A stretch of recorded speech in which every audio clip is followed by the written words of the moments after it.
शरणं गच्छामि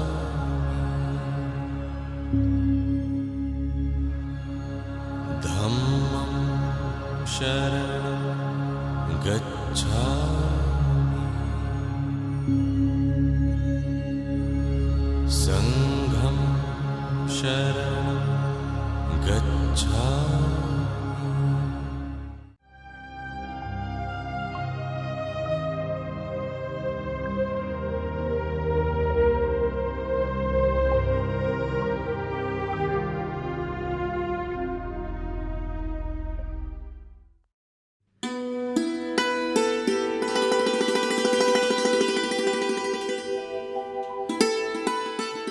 Tripura is a small northeastern state that is enriched with the influences of various cultures. Tribals, non-tribals reside here harmoniously.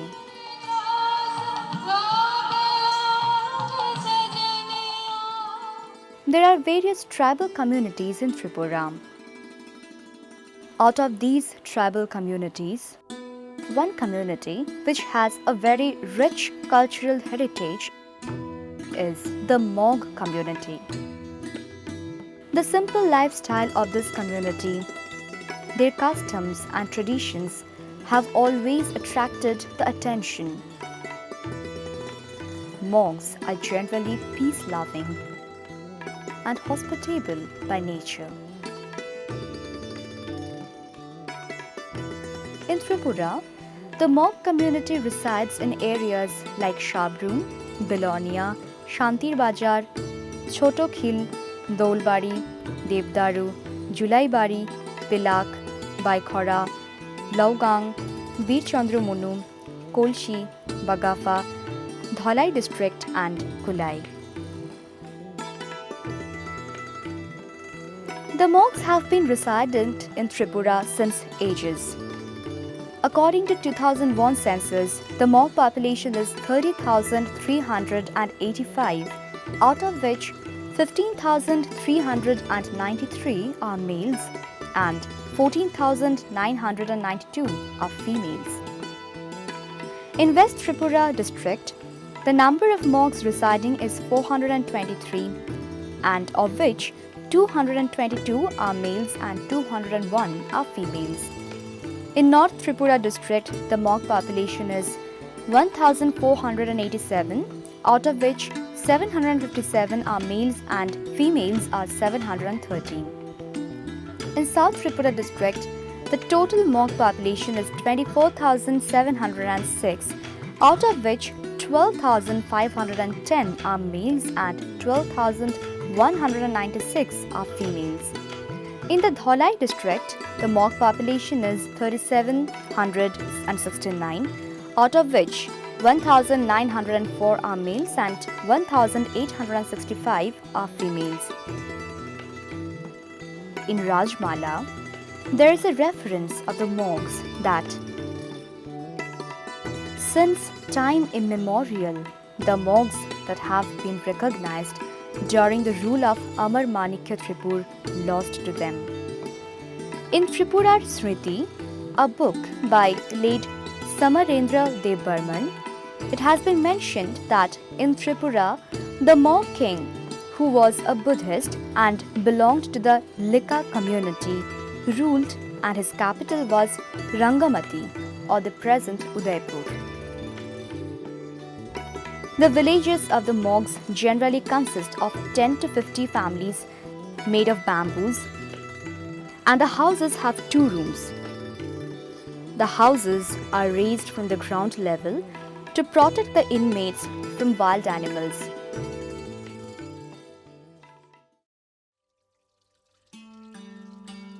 The Mogs are very fond of eating. They mainly eat aprine, which means boiled, akang, which means roasted, aphu, which means burnt, atho, which means godak, alho, which means fried, and lasu, which means mashed, which Mogs eat. Besides, they gather edibles from the tree and eat them. They like to take boiled foods which they take daily. They smoke from a bamboo hookah of about 18 centimeters or more. While eating rice, the Mogs place a particular ingredient on it called the puizang, made of bamboo. The language of the Mogs is similar to Burmese, although the language of the Mogs is typically their own. In Tripura, the only school to instruct in the Mog language is the Dimadipa School in Manubankul under the Rupaichari block of Shabroom.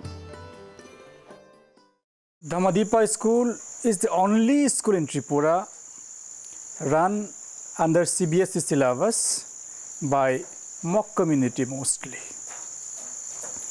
And most of the Mog people are located in this vicinity under Rupaichari RD block, Sabrom South Tripura. So this Dhamadipa school, we have committed to provide both the secular education as well as preservation of Mog culture, and we teach here Mog language also, as I have told you. We, the Mog people, have our own scripts similar to that of South Indian scripts like Tamil, Malayala. There is some similarities, but of course the Mog language or Mog script have their own distinguishing characteristics. So now we are also trying now to get the Mog language approved by the government of Tripura, the state government.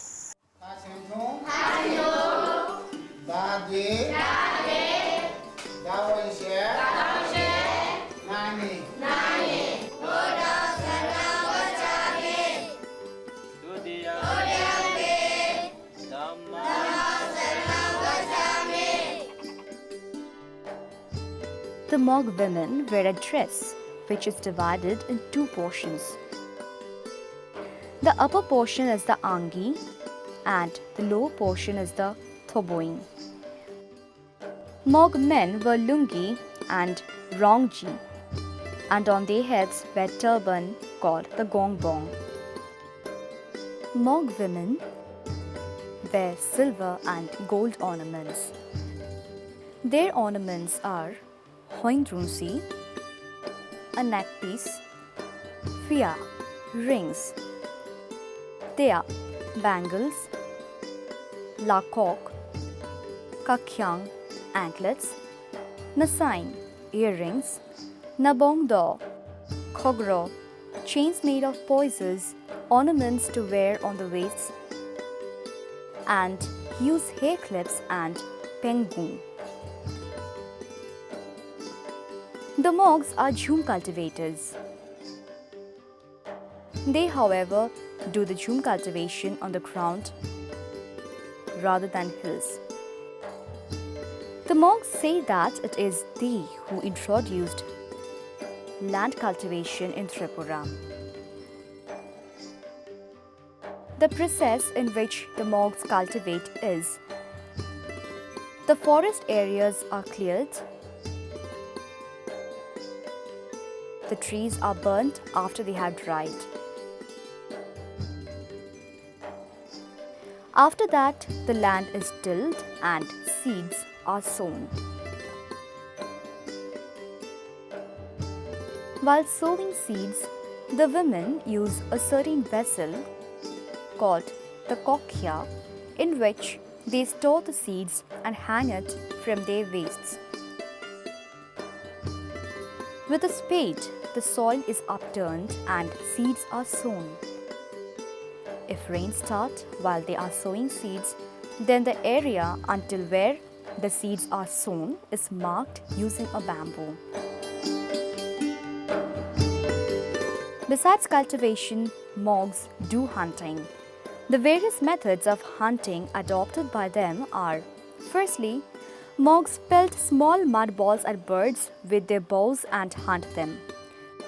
Secondly, the process used to hunt wild hens is called zangi. A trap made of rope is laid to catch wild hens. Thirdly, a trap is laid by digging holes. This method is used to hunt wild animals. A big hole is dug on which is put dried leaves, etc., and to attract wild animals, food is left on them. Attracted by the food, when the animals come and step on the leaves, they fall in the hole and are hunted. Fourthly, Mogs use bow and arrows to hunt birds and animals. The arrows are made of iron and bird feathers are attached at the rear side of the arrows to balance the arrows. Fifthly, another way to hunt animals is by placing very sharp bamboo pieces on various heights on trees in an area so that when wild animals pass through that area, the bamboo pieces pierce their bodies or hearts. This method is generally adopted to get rid of wild animals if they keep on visiting a particular area again and again and create terror.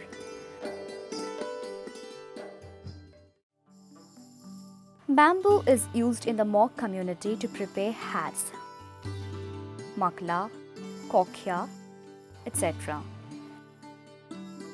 To prepare the hats, the small strips of bamboo are woven to which a type of leaf called solu or oli is attached.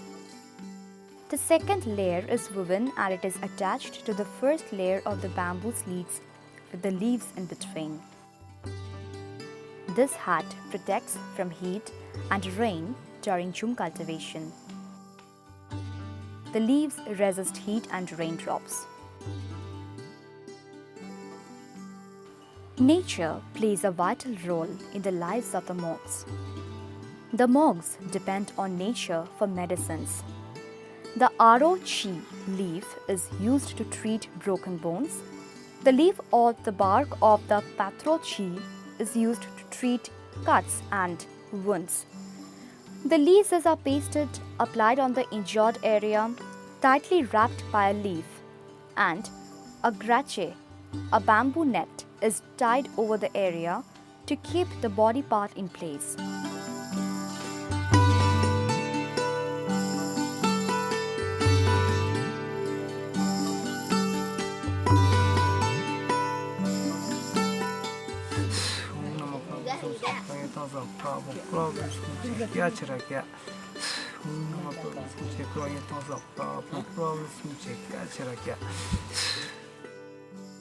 Mog women are industrious than men. They work on jhum, do household chores, fetch water from distant places, and even weave the handloom. The handloom cloth woven by the Mog women is called komortant or raukain. The Mog women weave intricate designs on handloom. The tools used to weave cloth are rauma, khia, layak, roinsi.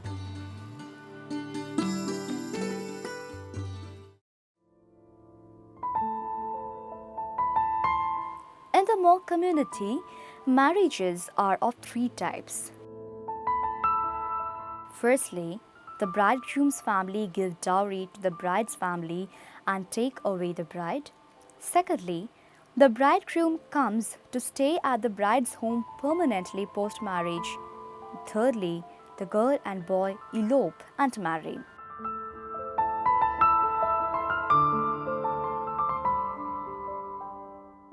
Generally, a marriage is fixed by mutual talks between the two families. When the bride arrives at the groom's home, her way is abstracted using a bamboo pole and she is asked who is she and why she has come there. She has to answer the questions. This is a ritual called Kumbra Lukrang. After this, the newlywed bride comes and pays obeisance to the groom's parents. On the day of the marriage, money is given to the bride's family by the groom's family to uplift their spirits, and a special noise is made while giving the money.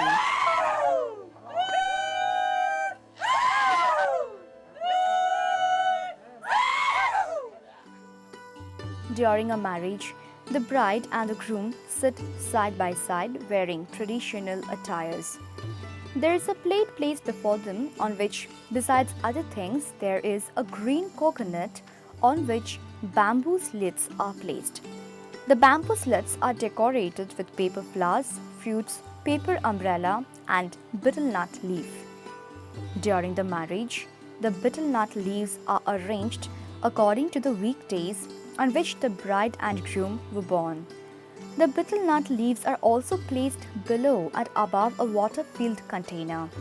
If the day is Sunday, then the upper leaf is called Kaingo and the lower leaf is called Dona Theng Thang. If it is Monday, then it is Ji and Ung Ang.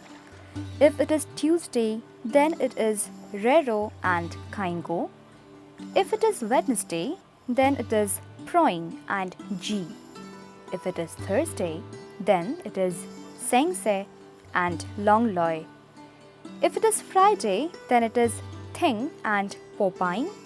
And if it is Saturday, then it is Ung or Ang and Sengse. At the initial part of the marriage, a Buddhist bhikshu chants the Mangal Sutra and the collected people accept the Panchashil. The second part of the marriage is conducted by a priest and it is called a kachra. During marriage rituals, the priest gives 5 advices to the bride and the groom called Dhananjoy Updesh. The 5 advices given to the bride are: run the household smoothly, do not be attracted to other men, be generous and give alms and help, pay attention to household chores, be courteous to elders. The 5 advices given to the groom are: keep your wife healthy and happy, do not be attracted to other women, teach your wife what is to be done, be religious in your dealings with your wife. The couple should lead a religious life. The bride's family is fed with binni rice and sugar or jaggery is given to them. During marriage rituals, the bride and the groom have to wear threads from a bamboo stick that is kept on a plate filled with koi, an eatable made of rice. After marriage rituals are over, the couple sprinkle flowers on their elders and seek blessings. In turn, the elders sprinkle koi on the couple and bless them. A special sound made orally indicates the end of marriage rituals. Nabana Utsav, Mahanandan Utsav, Youth Leader Selection Festival, ceremonies related to child's birth, etc. The Va ceremony is celebrated during October-November. Va means end of fast. On this day, hatred gives way to love and non-violence. The 3 features of this ceremony are monk community's light festival, the end of the year-long rituals of the bhikshus, and granting clothes to the bhikshus or Kathin Chibardhan. Crackers are burst on this day. Special delicacies are prepared and offered to Lord Buddha. Lord Buddha's idol is bathed with perfume, water, sandalwood paste, etc. Guests are well received. Even the hens and other domesticated birds are fed properly on this day so that they are happy. For Kathin Chibardhan, special clothes to be given to the bhikshus are woven on that day.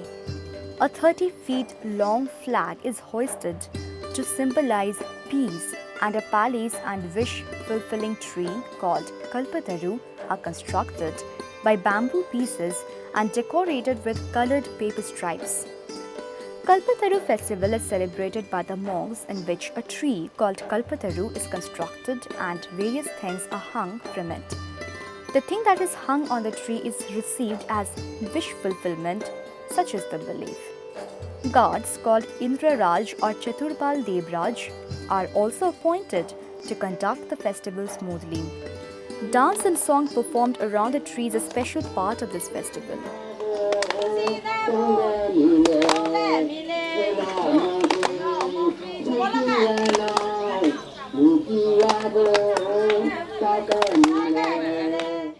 To light the Gongkhang Chiming is also a special ceremony.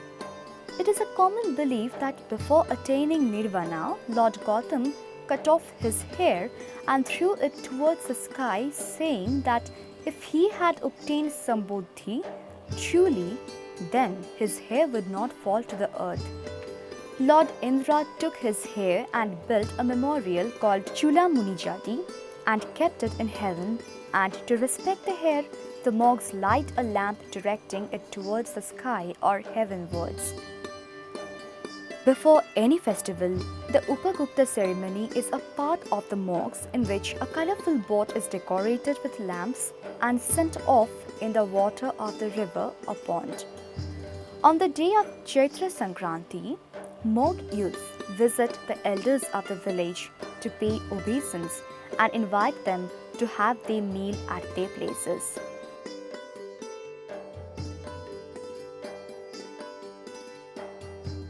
Lord Buddha is bathed in the temple and worshipped.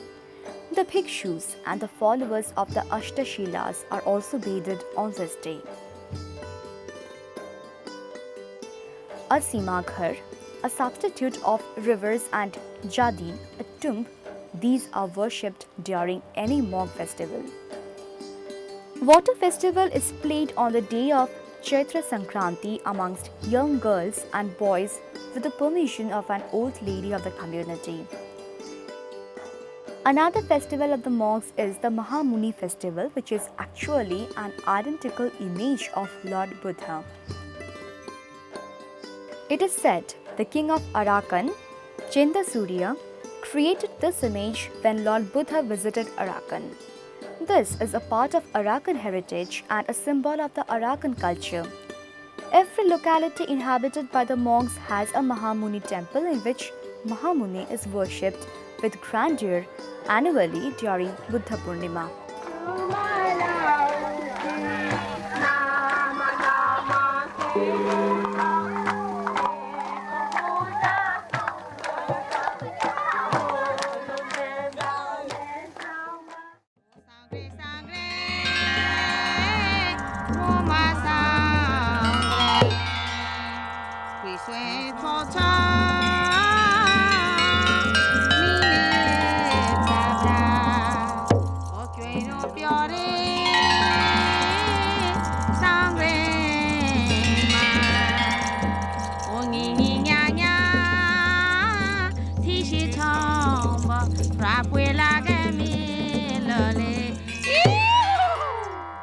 The dance forms of the monks are Kobji, umbrella dance, etc.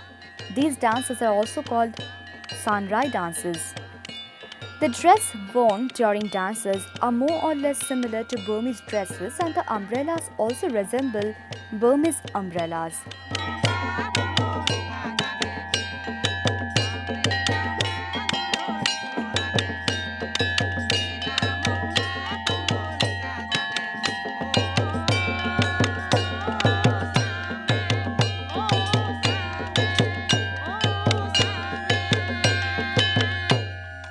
There is the picture dance, lamp dance, Talah, that is, dance organized at the death of Buddhist bhikshu.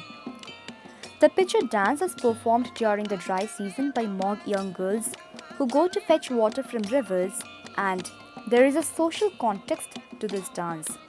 As the girls go to fetch water, the young men of the monk community flock around the river and pretend to be busy in their works.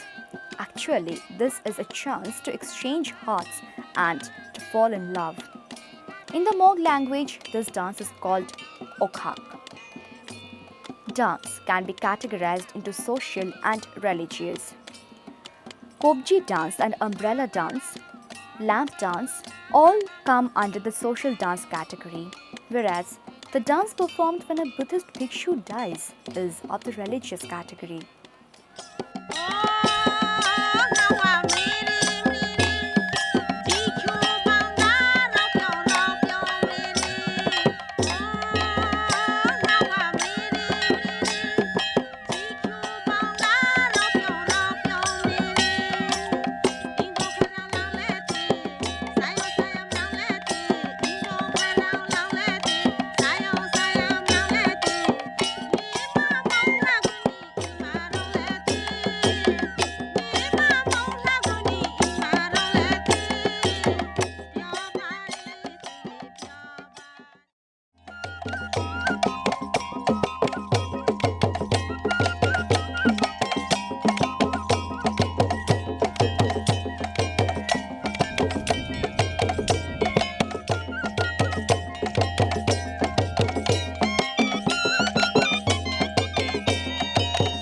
Monks have their own musical instruments that enrich Tripura's cultural heritage.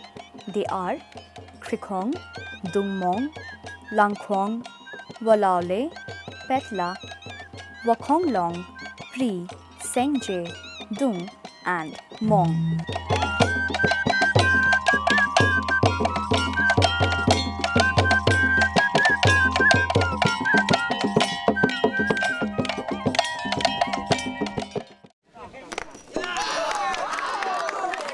There are 12 games in the Mok community, 6 for boys and 6 for girls.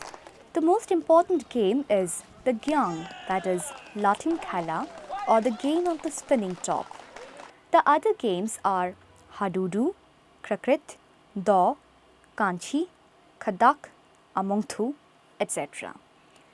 The rule of Krakrit is to create a high barrier by lifting one leg on the other and over which one has to jump. The height of the barrier keeps on increasing.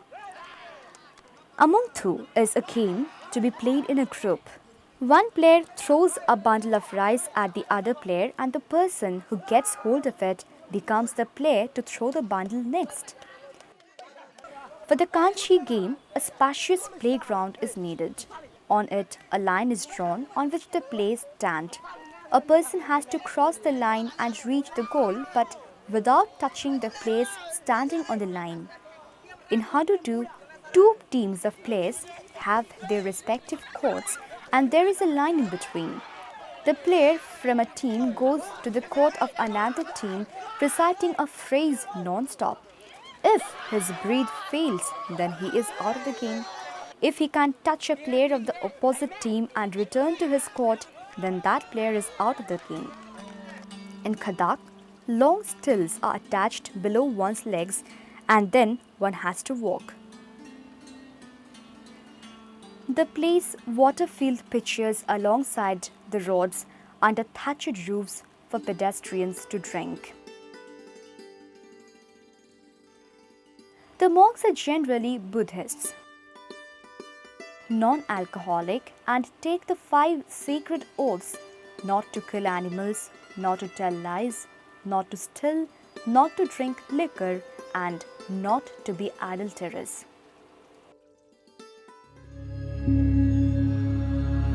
Buddham Sharanam Gacchami. The monks use a flag called the Buddhist flag in their temples. It is not lowered for anyone. On 24th April 1885, this flag was first raised in the world and was designed by Sri Lanka's Buddhist bhikshu Gunananda. The 6 colors of the flag symbolize the 6 auras coming out of Buddha's body during Sambodhi in Buddha Gaya. The different colors are blue from hair, golden from skin, red from blood, white from bones and teeth, and bright red from ankle and palm. The 6th color is a mixture of these 5 colors.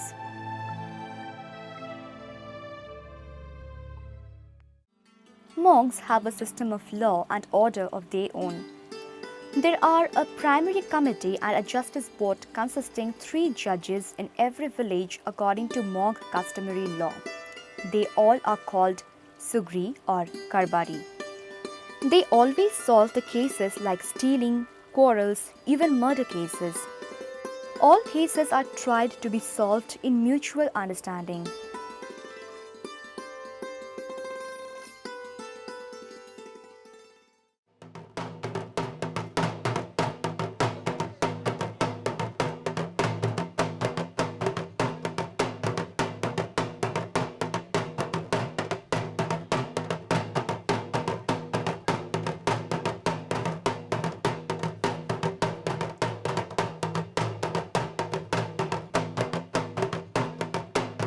Besides all the other customs and rituals, rituals related to death are all the same important as death is an inevitable part of human life.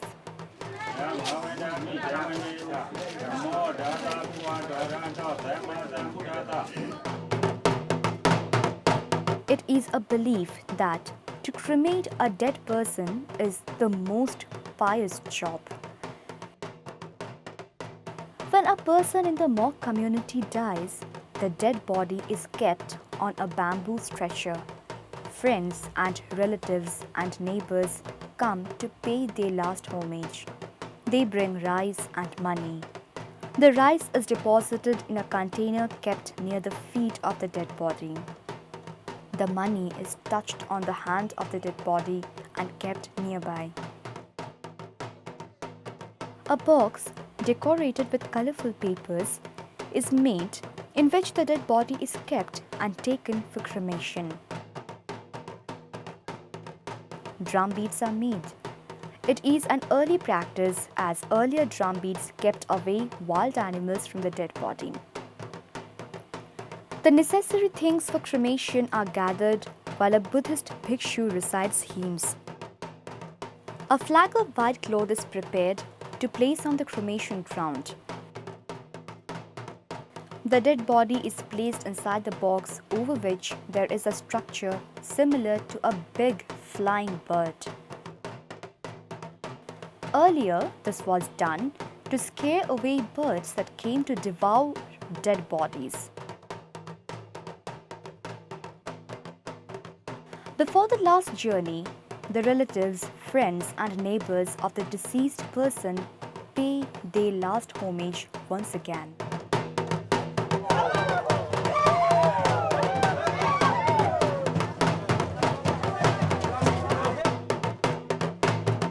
Four people lift the dead body on their shoulders, making a noise orally.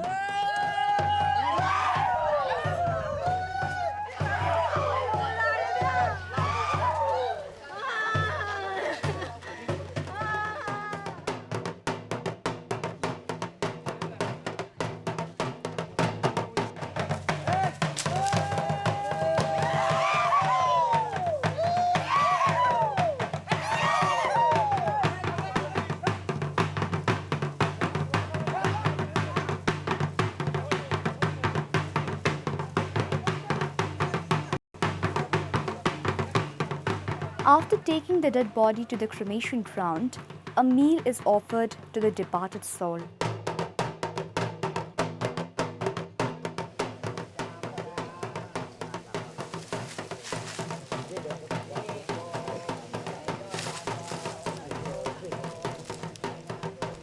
A Buddhist bhikshu recites hymns. Sticks and money from the people who have come to the cremation ground are collected. The sticks gives an idea about how many people have gathered. Money is meant to help the family of the deceased.